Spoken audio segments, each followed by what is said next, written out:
सागरपुर नाम का एक बहुत ही सुंदर गांव था। उसी गांव में सौरभ नाम का एक मिठाई वाला रहता था।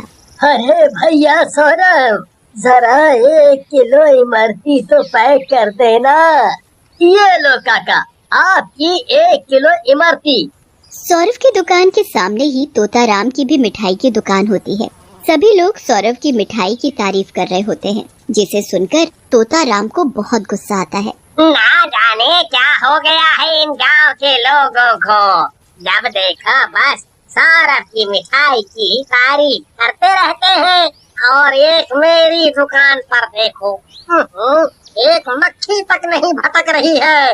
मन तो करता है कि उसकी मिठाई में जहर मिला दूं, जहर। तभी तोताराम की दुकान पर उसका दोस्त महेश आता है और तोताराम से बोलता है, अरे तोताराम, क्या हुआ?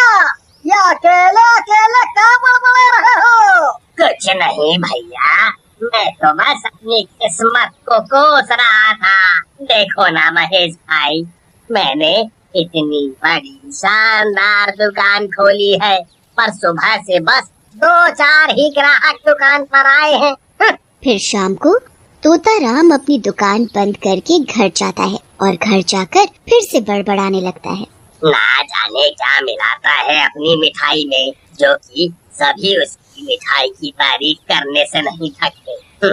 मेरा तो मन करता है कि अभी जाकर उसकी दुकान में आग लगा दूं। अजी क्या हो गया? क्यों इतने तमतमाए हुए हो और किसकी दुकान में आग लगाने जा रहे हो?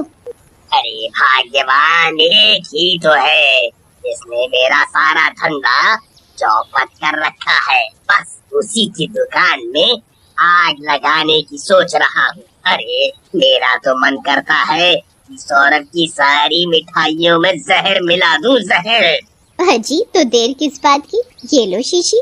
अरे भाग्यवान, ये जहर की शीशी कहाँ से ले आई? अरे पगली, मुझे जेल भिजवाना है क्या?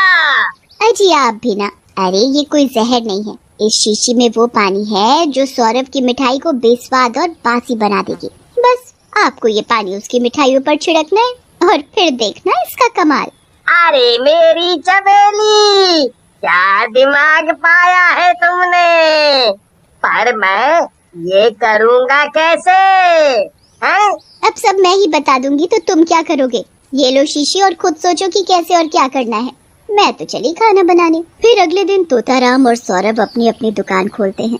तोताराम मौका देखकर सौरभ की दुकान पर जाता है और सौरभ से बोलता है, अरे सौरभ भाई, एक बात तो है कि तुम्हारी मिठाई बहुत ही स्वादिष्ट है, तभी तो हमारे ही गांव वाले नहीं, आस पड़ोस के गांव वाले भी तुम्हारी बनी मिठाई खाना पसंद करते हैं।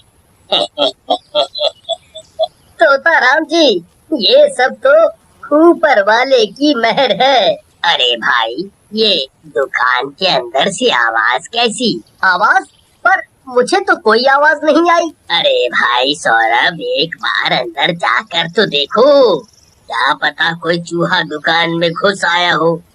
सौरभ दुकान में जाकर देखता है पर उसे कोई आवाज नहीं आती। जैसे ही सौरभ दुकान से बाहर निकलता है, वो तोताराम को उसकी मिठाई पर शीशी से पानी डालते हुए पकड़ लेता है और तोताराम से बोलता है, अब समझ आया कि तोताराम आज इतनी अच्छी अच्छी बातें कैसे कर रहा है। जरा बताओगे कि चुपके चुपके क्या डाला जा रहा था मेरी मिठाई पर? क्या हुआ, कुछ बोलते क्यों नहीं? लगता है तुम्हें सरपंच जी के पास ले जाना पड़ेगा। अरे सौरभ भाई, मुझे माफ कर दो, मुझसे गलती हो गई। आगे से फिर कभी ऐसा नहीं होगा। मैं तुम्हारे आगे हाथ जोड़ता हूँ सौरभ भाई, मुझे माफ कर दो, मुझे माफ कर दो। ठीक है, इस बार छोड़ता हूँ, मगर फिर कभी ऐसा किया तो सीधे जेल भेज दूंगा। तोताराम वहाँ से चला जाता है और घर जाकर ये सारी बात अपनी पत्नी को बताता है। अरे ओ चमेली, तेरे चक्कर में तो आज मैं जेल पहुँच जाता, जेल। अजी आपसे तो एक भी काम ठीक से नहीं होता है। मेरा तो मन करता है उस सौरभ के बच्चे को जान से मार दूं। हाँ तो उसमें क्या है, मार दो जान से। हे भगवान, कैसी पत्नी दी है जो अपने पति को जेल भिजवाना चाहती है। अजी आप भी ना, पहले मेरी बात तो सुनो। अजी ऐसा काम करो कि सांप भी मर जाए।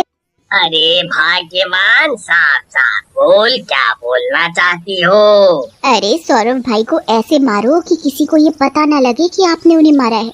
अब मेरी बात ध्यान से सुनो। सौरभ भाई सुबह सुबह दुकान के लिए उस नदी के किनारे से जाते हैं।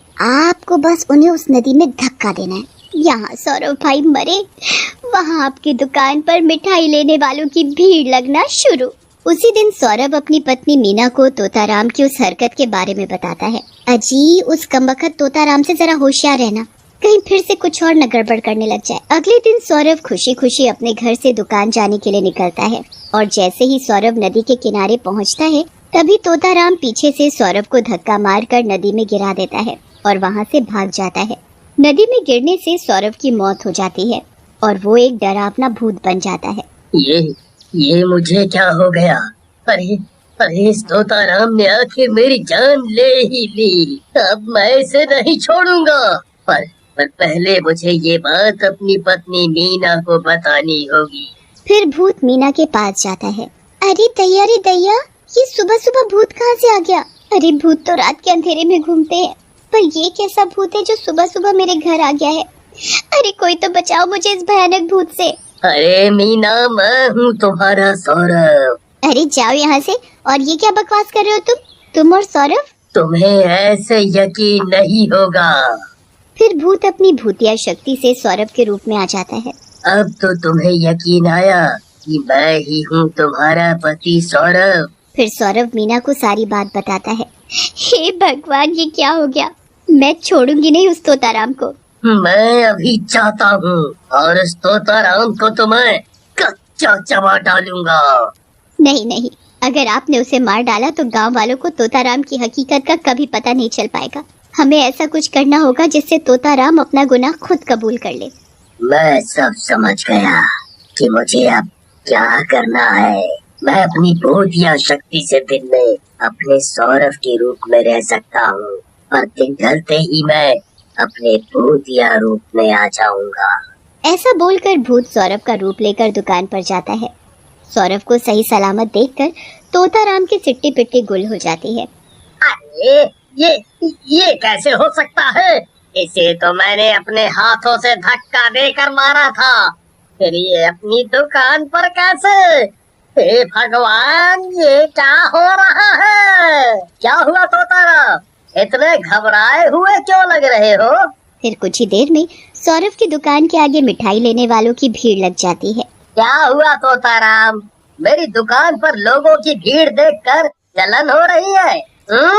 ऐसा है, एक काम करो तोताराम, तुम ये अपनी बड़ी सी शानदार दुकान पर ताला लगा दो। वैसे भी तुम्हारी दुकान पर कोई आता तो है नहीं, इसलिए अच्छा यही होगा कि तुम अपनी दुकान बंद करके कुछ और काम कर लो। अरे भाइयों, जिससे तुम लोग मिठाई ले रहे हो ये सौरभ नहीं बल्कि उसका कोई बहरूपिया है। ये तुम सबको पागल बना रहा है। तुम सब मेरी दुकान पर आओ, मेरी मिठाई खरीदो। है?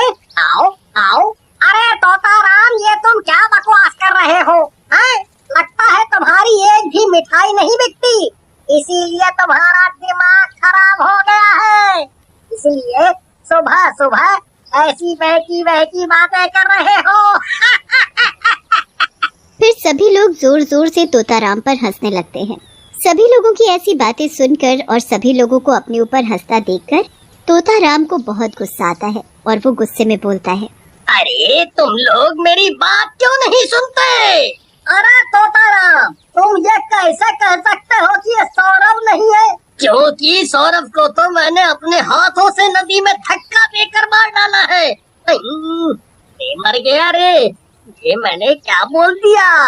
फिर सौरभ अपने भूत के रूप में वापस आ जाता है और सभी गांव वालों को सारी बात बताता है और बोलता है, मैं चाहता तो तुझे कब का कच्चा चबा डालता, पर मैं और मेरी पत्नी चाहते थे कि सच सब गांव वालों के सामने आए और तू खुद अपने मुंह से सच उगले। फिर सभी गांव वाले तोताराम की दुकान को हमेशा के लिए बंद कर देते हैं और उसे पुलिस के हवाले। तो हमें उम्मीद है कि आपको हमारी ये कहानी पसंद आई होगी। कृपया हमारे चैनल को सब्सक्राइब करें और सभी अपडेट्स के लिए बेल आइकन जरूर दबाएं।